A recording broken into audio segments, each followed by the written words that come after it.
A J-36 streaks across the sky, sleek, menacing, operational. An F-47 prototype sputters on the tarmac, plagued by yet another delay. And the AMCA? Well, let's just say India's best animators are hard at work. This isn't some dystopian future, folks, this is the present.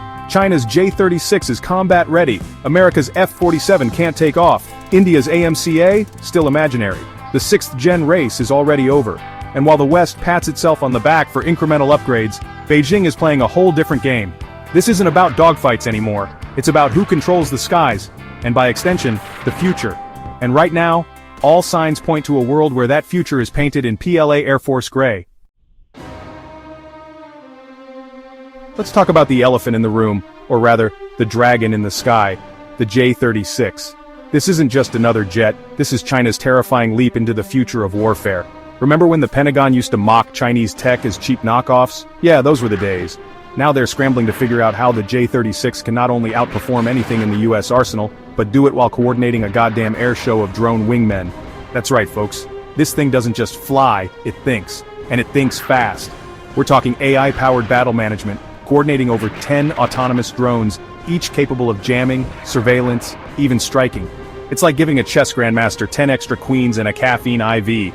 And if that wasn't enough to make an F-35 pilot sweat through their flight suit, let's talk about those hypersonic missiles. Mach 8, people. That's 8 times the speed of sound, or roughly, oh shit, it's already blown up for anyone on the receiving end. But here's the real kicker.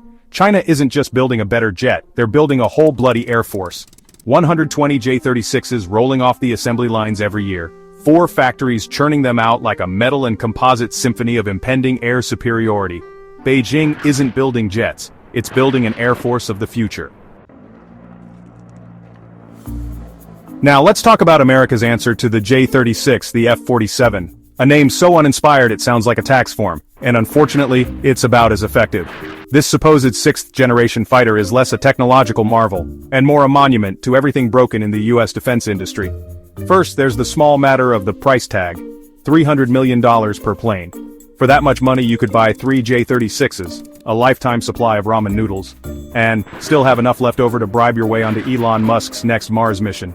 Then there's the issue of, actually getting the damn thing off the ground. The F-47 is currently slated for deployment in 2028, if they're lucky. And by lucky, I mean if every engineer simultaneously wins the lottery and decides to work for free. And even if by some miracle the F-47 ever does take flight, it needs a goddamn entourage just to survive a trip to the grocery store. We're talking 4 F-35s acting as glorified bodyguards because apparently, stealth technology is like sunscreen, you need to reapply every few miles. At this rate, China will have 500 J-36s before America fields 50 F-47s. And let's be honest, folks, quantity has a quality all its own. And then there's India. Oh, India. You know that friend who always talks a big game but never actually shows up to the fight? That's India's 5th-generation fighter program in a nutshell. The AMCA, or Advanced Medium Combat Aircraft, if you're feeling generous. 30 years in the making, and it still exists primarily as a series of increasingly ambitious PowerPoint presentations. 30 years, folks. In that time, the Soviet Union collapsed, the iPhone was invented, and Ja Rule went from platinum-selling artist to cautionary tale. And yet, India is still struggling to build a jet that can, actually fly. They're still buying engines from Russia, for crying out loud. The same Russia that's currently using its tanks for target practice in Ukraine. The only place you'll find a fully operational AMCA is on YouTube, where the CGI budget clearly exceeded the actual R&D spending. $5 billion spent on what appears to be a very elaborate series of drawings. Even Pakistan's JF-17, which is essentially the aviation equivalent of duct tape and prayer, has more combat kills than this slideshow jet. It's embarrassing, frankly. So, how did we get here?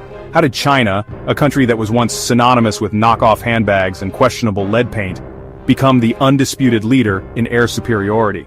Well, it's a combination of factors, none of them particularly comforting for the rest of the world. First, there's the whole not being a democracy thing.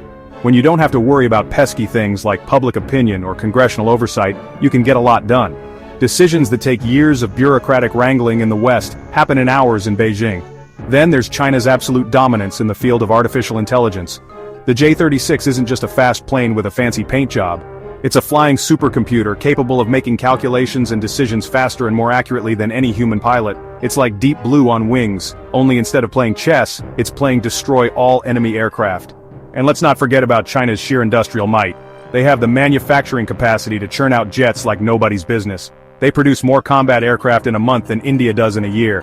It's quantity and quality, folks, and it's a potent combination. The West is playing catch-up, desperately trying to close a gap that's widening with every passing day. While we're busy arguing about defense budgets and debating the merits of drone warfare, China is rewriting the rules of air combat. So, what does the future hold? Well, if current trends are anything to go by, the outlook is bleak, to say the least. By 2030, China will have hundreds of J-36s patrolling the skies, each one a technological marvel, each one a symbol of China's growing military might. The United States, meanwhile, will be struggling to get its act together. Its once unquestioned air superiority, a distant memory. The F-47, that $300 million symbol of American hubris, will be stuck in perpetual testing, plagued by cost overruns and technical glitches. And the AMCA? Well, it'll probably be featured in a Bollywood movie about the triumph of the human spirit over reality. The new air order is here, folks, and it speaks Mandarin. This isn't about fear-mongering. It's about facing up to the uncomfortable truth. The balance of power is shifting, and the West is in danger of being left behind. Look, I know what you're thinking, John. This is all very dire and depressing. Can I go back to watching videos of cats doing inexplicably adorable things now? And the answer is, of course, yes.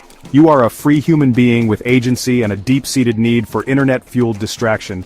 But before you do, I implore you, do something, anything. Because this isn't just some abstract geopolitical chess match. This has real-world consequences. For global stability, for democracy, for the very future of freedom itself. So what can you do? Well, for starters, share this video.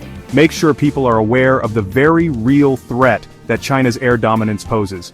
Contact your elected officials, tell them to get their heads out of their asses and start taking this seriously. Demand investment in research and development, in cutting-edge technologies, in the kind of innovation that will allow the West to regain its technological edge.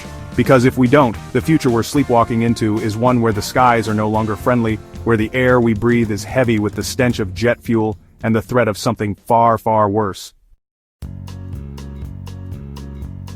The J-36 is a wake-up call, a stark reminder that the world is changing, and not for the better.